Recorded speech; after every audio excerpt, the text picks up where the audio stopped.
Hello दोस्तों, स्वागत है आप सभी का आपसे एक मैथ सॉल्यूशन के इस लेटेस्ट वीडियो में। आज की इस वीडियो में हम लोग पढ़ेंगे कूलाम के नियम का सदिश निरूपण। पिछले वीडियो में हम लोगों ने पढ़ा था कि कूलाम का नियम क्या होता है और उसका जो सूत्र होता है उसको भी हम लोग डिराइव कर चुके हैं। तो इस वीडियो में हम लोग क्या करेंगे, कूलाम के नियम का सदिश निरूपण करेंगे, यानी कूलाम के नियम को हम सदिश रूप में व्यक्त करेंगे। तो चलिए शुरू करते हैं। सबसे पहले हम क्या करते हैं, कूलाम के नियम को जो सूत्र है उसको नोट कर लेते हैं। आपको मालूम भी होना चाहिए कि कूलाम के नियम के द्वारा हम लोग क्या करते हैं, किन्हीं दो स्थिर बिंदु आवेशों के बीच लगने वाले आकर्षण अथवा प्रतिकर्षण बल के मान को ही ज्ञात करते हैं। और सूत्र हम लोग पढ़े हैं, सूत्र हमारा होता है F = 1/4πε0 Q1 × Q2/r²। ये सूत्र हम लोग पिछले वीडियो में डिराइव कर चुके थे, इसका हम लोगों ने निगमन किया था। अब यहाँ पर हम क्या करते हैं, इसी सूत्र को सदिश रूप में व्यक्त करेंगे। तो इसके लिए हमारे पास होना चाहिए दो अक्ष, यानी हम क्या करते हैं, पहले दो अक्षों को खींच लेते हैं, फिर उसके सापेक्ष हम क्या करेंगे, उसकी दिशा और जो भी है उसकी स्थिति सदिश सब कुछ हम क्या करते हैं, फाइंड करते हैं। तो मान लीजिए हमारे पास दो अक्ष है, एक है हमारा y अक्ष और एक है हमारा x अक्ष। ये आपका x अक्ष है और ये है y अक्ष, और इस पॉइंट को हम लोग कहते हैं मूल बिंदु कहते हैं। ये जो आपका हमने ग्राफ खींचा, इसमें हम क्या करते हैं, ये जो हमने आवेश लिए थे Q1 और Q2, इन दोनों को हम मान लेते हैं कि एक आवेश जो हमारा Q1 है वो यहाँ पर स्थिर है, और जो आपका दूसरा आवेश Q2 है उसको मान लेते हैं यहाँ पर स्थित है। अब हम क्या करेंगे, इन दोनों आवेशों की सबसे पहले ज्ञात करेंगे मूल बिंदु के सापेक्ष स्थिति सदिश। अगर आप वीडियो को स्टेप बाय स्टेप पूरा देखते हैं लास्ट तक, तो आपको पूरा एक एक पॉइंट अच्छे से समझ में आएगा। और अगर आप वीडियो को स्किप कर देंगे तो शायद आपको सारे पॉइंट्स अच्छे से क्लियर ना हो, तो आप वीडियो को पूरा जरूर देखिए। हमारे पास दो आवेश है Q1 और Q2 हम लोगों ने मान लिया, और हम क्या करते हैं, मूल बिंदु के सापेक्ष इन दोनों आवेशों की स्थिति सदिश को ज्ञात करते हैं। स्थिति सदिश के बारे में हम लोग क्लास 11th में पढ़ चुके हैं। ये आपका है आवेश Q2, ये है Q1। तो हम क्या करते हैं, स्थिति सदिश को ज्ञात करने के लिए जिसके सापेक्ष ज्ञात करना होता है और जिस बिंदु पर ज्ञात करना होता है, उससे हम क्या करते हैं, एक ऐसे सीधी लाइन खींचते हैं, और जिस बिंदु की स्थिति हमें ज्ञात करना होता है हम क्या करते हैं, उसकी तरफ तीर का नोक कर देते हैं, और हम इसकी स्थिति सदिश को लिखें तो ये होगा आपका वेक्टर R1। यानी स्थिति सदिश को हम लोग सिंपली वेक्टर R से ही प्रदर्शित करते हैं। तो आपको यहाँ पर जो Q1 की स्थिति सदिश होगी वो हो जाएगी वेक्टर R1। ठीक इसी प्रकार मूल बिंदु के सापेक्ष अगर आप Q2 की स्थिति सदिश देखेंगे तो यहाँ से आप क्या करिए, एक ऐसे लाइन खींचिए, और जिस पॉइंट की हमें स्थिति सदिश बतानी होती है उसकी तरफ हम क्या करते हैं, तीर कर देते हैं, और ये हो जाएगा आपका वेक्टर R2। आपका आवेश Q2 था इसलिए हमने इसको वेक्टर R2 लिखा। ये आपका आवेश Q1 था इसलिए इसको हमने क्या लिखा, वेक्टर R1 लिखा। तो आई होप आपको ये दोनों पॉइंट अच्छे से समझ में आया होगा। स्थिति सदिश को मूल बिंदु के सापेक्ष ये है आपका R1। तो इसको क्या करते हैं, पहले नोट डाउन करते चलते हैं ताकि आपको नोट्स बनाने में कोई समस्या ना हो। अगर यहाँ से पूछा जाए कि वेक्टर R1 क्या है, तो आप लिखेंगे वेक्टर R1 जो है ये है आवेश, इसको आप नोट करेंगे, आवेश Q1, आप लिखेंगे आवेश Q1 की मूल बिंदु के सापेक्ष स्थित सदिश, मूल बिंदु के सापेक्ष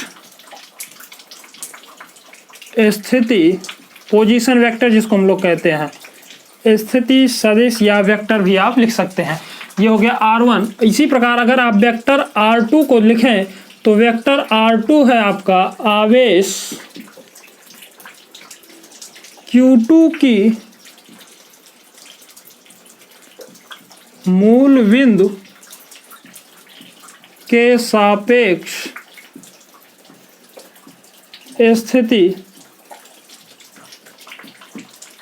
सदिश। यानी अगर आप स्थिति सदिश पढ़ रहे हैं तो आपको सदिशों के बारे में थोड़ा सा नॉलेज होना चाहिए। तो ये तो हो गया आपका मूल बिंदु के सापेक्ष Q1 की स्थिति सदिश वेक्टर R1, और मूल बिंदु के सापेक्ष Q2 की स्थिति सदिश आपकी वेक्टर R2।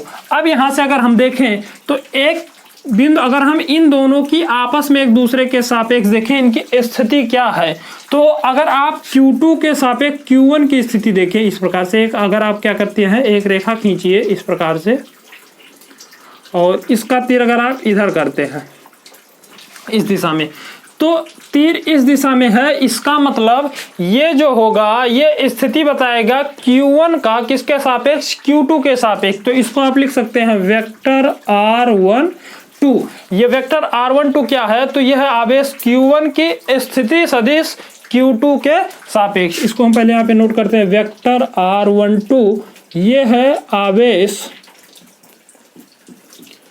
Q1 की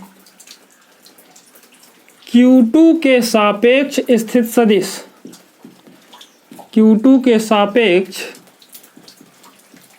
स्थित सदिश। ये सारे पॉइंट्स आपको ध्यान से पढ़ना है। जिसकी तरफ तीर है उसकी स्थित सदिश होती है, जिसकी तरफ पूंछ होता है उसके सापेक्ष। तो इधर Q1 की स्थित सदिश हो जाएगी Q2 के सापेक्ष। अगर आप क्या करिए, इधर एक लाइन खींचिए इस प्रकार से और इसका तीर इस तरफ कर दीजिए, तीर का नोक इधर कर दीजिए, सिर इधर कर दीजिए, तो उस स्थिति में आप देखेंगे ये बताएगा वेक्टर R21।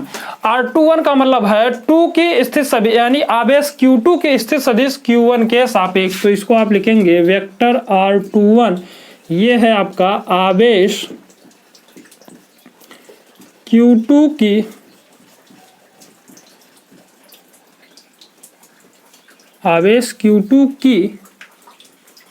Q1 के सापेक्ष स्थिति सदिश। तो आई होप आपको ये चारों पद अच्छे से समझ में आया होगा। एक बार फिर से इसको ध्यान से देखिए, Q1 ये जो आपका वेक्टर R1 है ये है आपका Q1 की स्थित सदिश मूल बिंदु के सापेक्ष। ये जो वेक्टर R2 है ये है आपका Q2 की स्थित सदिश मूल बिंदु के सापेक्ष। ये अगर आप R12 देखेंगे तो R12 का तीर जो है वो Q1 की तरफ, यानी Q1 की स्थित सदिश बता रहा है किसके सापेक्ष, Q2 के सापेक्ष। यहाँ पर जो आप देखिए R21 देखे तो R21 जो है वो Q2 की स्थित सदिश है Q1 के सापेक्ष। तो आई होप आपको ये सारी चीजें अच्छे से समझ में आई होंगी। अब हम क्या करते हैं, यहां से ये दोनों आवेश हैं और ये दोनों जो है वो समान प्रकृति के आवेश है। समान प्रकृति का होने का मतलब या तो आप दोनों आवेशों को प्लस प्लस मानिए या तो दोनों को माइनस माइनस में मानिए। तो हम मान लेते हैं कि दोनों आवेश क्या हैं, ये समान प्रकृति के हैं तथा इनके परिमाण जो है वो आपस में बराबर हैं। तब अगर ये आवेश है तो इनके बीच क्या होगा, प्रतिकर्षण अथवा आकर्षण बल कार्य करता है। अगर आप दो आवेशों को, कूलम के नियम में हम लोग यही पढ़ते हैं कि किन्हीं दो स्थिर बिंदु आवेशों को एक दूसरे के समीप ला करके रख देते हैं तो उनके बीच एक आकर्षण अथवा प्रतिकर्षण बल कार्य करता है और उस बल का मान हम लोग इस सूत्र की सहायता से ज्ञात करते हैं। तो यहां पर हम क्या करेंगे, यहां पर देखिए दोनों आपके समान प्रकृति के आवेश हैं, दोनों प्लस प्लस हैं, तो इनके बीच क्या होगा, प्रतिकर्षण होगा। क्योंकि समान जो आवेश होते हैं जिसको हम लोग सजातीय आवेश कहते हैं, जिसको लाइक चार्ज कहते हैं, ये हमेशा एक दूसरे को प्रतिकर्षित करते हैं, यानी एक दूसरे को विपरीत दिशा में धक्का लगाते हैं। तो यहां पर अगर आप देखेंगे तो Q2 क्या करेगा, Q1 पर एक बल लगाएगा उस तरफ और Q1 जो है वो Q2 पर बल लगाएगा इस तरफ, यानी ये दोनों एक दूसरे के क्या होते हैं, विपरीत, यानी ये क्या करते हैं, बल को लगाते हैं। तो Q2 के सापेक्ष आप जब Q1 पर देखेंगे आवेश Q2 के कारण Q1 पर लगने वाला बल, तो यहां पर हम नोट करते हैं, यहां पर लिखेंगे आवेश, अगली लाइन से आवेश Q1 पर Q2 के कारण लगने वाला वैद्युत बल, क्योंकि आवेश है तो आवेश क्या करते हैं, वैद्युत बल को लगाते हैं। तो Q1 पर Q2 के कारण लगने वाला वैद्युत बल, यानी Q2 क्या करेगा, Q1 पर एक बल लगाएगा और इस बल की दिशा क्या होगी, ये हमें फाइंड करना है। तो इस बल की दिशा होगी इधर, ये जो हमने यहाँ पे तीर बनाया है, ये जो तीर है ये बताएगा Q1 पर Q2 के कारण लगने वाले प्रतिकर्षण बल को। इसको आप लिखेंगे वेक्टर F12।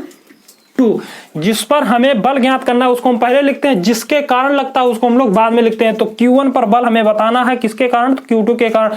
तो Q1 पर बल हो गया Q2 के कारण। तो यहां से आप लिखेंगे वेक्टर F12 इक्वल टू हो जाएगा 1/4 pi epsilon not Q1 into Q2 upon R square. अब हमें क्या करना है, इस बल की दिशा को भी बताना है। तो बल की दिशा को ज्ञात करने के लिए हम लोग क्लास 11th में पढ़ते हैं एक वेक्टर, एक सदिश, जिसको हम लोग कहते हैं यूनिट वेक्टर, एकांक वेक्टर। यहां पर हम क्या करेंगे, उसी एकांक वेक्टर का उपयोग करेंगे। यहां पे आप जो एकांक वेक्टर लिखेंगे वो हो जाएगा वेक्टर r12 कैप। एकांक वेक्टर को हम लोग क्या करते हैं, किसी भी जो आपकी राशि होती है उसके ऊपर अगर आप कैप लगा देते हैं तो उसको हम कहते हैं एकांक वेक्टर। और एकांक वेक्टर का जो परिमाण होता है वो 1 होता है, और इसका उपयोग हम केवल करते हैं दिशा को ज्ञात करने के लिए। यानी किसी भी सदिश की, किसी भी राशि की दिशा को बताने के लिए हम लोग क्या करते हैं, एकांक वेक्टर का उपयोग करते हैं। तो यहां पर आप देखिए जो Q1 पर Q2 के कारण जो बल लग रहा है वो है आपका वेक्टर F12, और जो Q1 की Q2 के सापेक्ष स्थित सदिश है जो कि हमने यहाँ पे लिखा R12, इसका तीर भी इसी तरफ है और बल की दिशा भी उसी तरफ, यानी दोनों स्थित सदिश और जो बल की दिशा दोनों एक समान है। तो इसलिए आप यहाँ पर क्या करेंगे, एक एकांक वेक्टर का उपयोग करेंगे, और ये एकांक वेक्टर है वेक्टर R12, और इसको आप बनाएंगे समीकरण नंबर 1। ये है क्या, अगर पूछा जाए तो ये है आपका एकांक सदिश। इसका परिमाण जो होता है, मान जो होता है, मैग्नीट्यूड जो होता है वो 1 होता है। केवल इसका उपयोग हम लोग दिशा को बताने के लिए करते हैं। सेकंड यहां पर देखिए तो आवेश, ये तो हो गया आपका Q1 पर Q2 के कारण।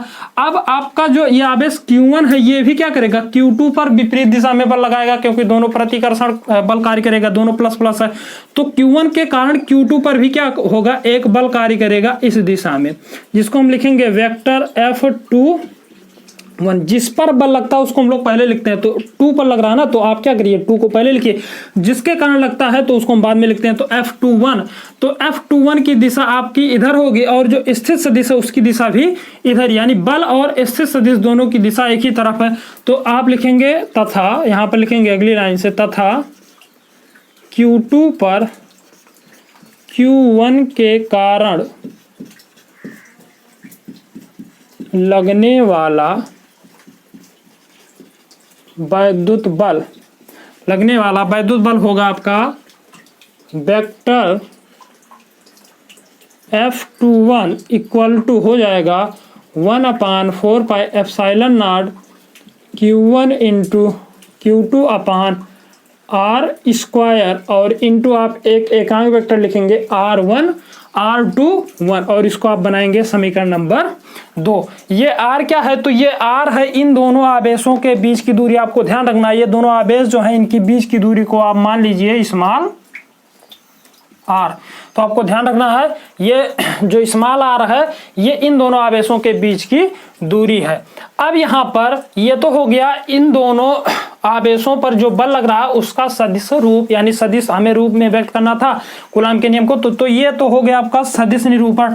अब यहाँ से एक एग्जाम में पूछा जाता है कि आप कूलाम के नियम को सिद्ध करिए कि ये न्यूटन के तीसरे नियम का पालन करता है, जिसको हम लोग कहते हैं क्रिया प्रतिक्रिया का नियम।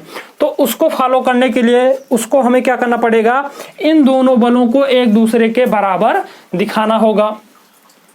तो हम क्या करते हैं, हम यहाँ पर देखिए, अगर आप चित्र को ध्यान से एक बार फिर से देखिए तो यहाँ पर स्थित सदिश को देखिए, एक आपका R21 जो है उसकी दिशा इस तरफ है, और जो R12 है, ये जो R12 है उसकी दिशा इस तरफ है। तो चूंकि आप यहाँ पर जानते हैं कि ये जो वेक्टर, ये जो कैप आपका, ये देखिए कैप R12 और R21 ये क्या है, एकांक सदिश है। इसका काम क्या है, ये आपकी बल की दिशा को बताता है कि F21 किस तरफ है और ये जो आपका F12 है ये किस तरफ है। तो यहां पर हम लोग जानते हैं, यहां पर लिखेंगे चूंकि एकांक वेक्टर, एकांक सदिश जिसको हिंदी में कहते हैं एकांक सदिश, एकांक सदिश कौन कौन से हैं आपके हैं, कैप R12 तथा कैप R21 परिमाण में बराबर, परिमाण में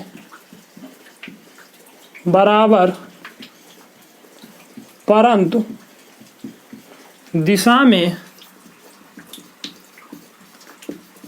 विपरीत है।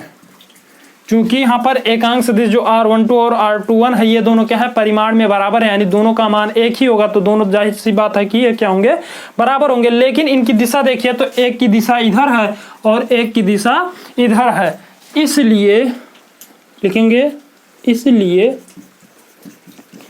आप इन दोनों सदिशों को लिख सकते हैं cap R12 equal to minus का कैप R21। हम माइनस चिन्ह का उपयोग क्या करते हैं, किस लिए करते हैं, तो दिशा को व्यक्त करने के लिए। ये दोनों आपस में बराबर हैं लेकिन एक दूसरे के विपरीत हैं, इसलिए हमने क्या किया, यहाँ पर माइनस चिन्ह का उपयोग किया है।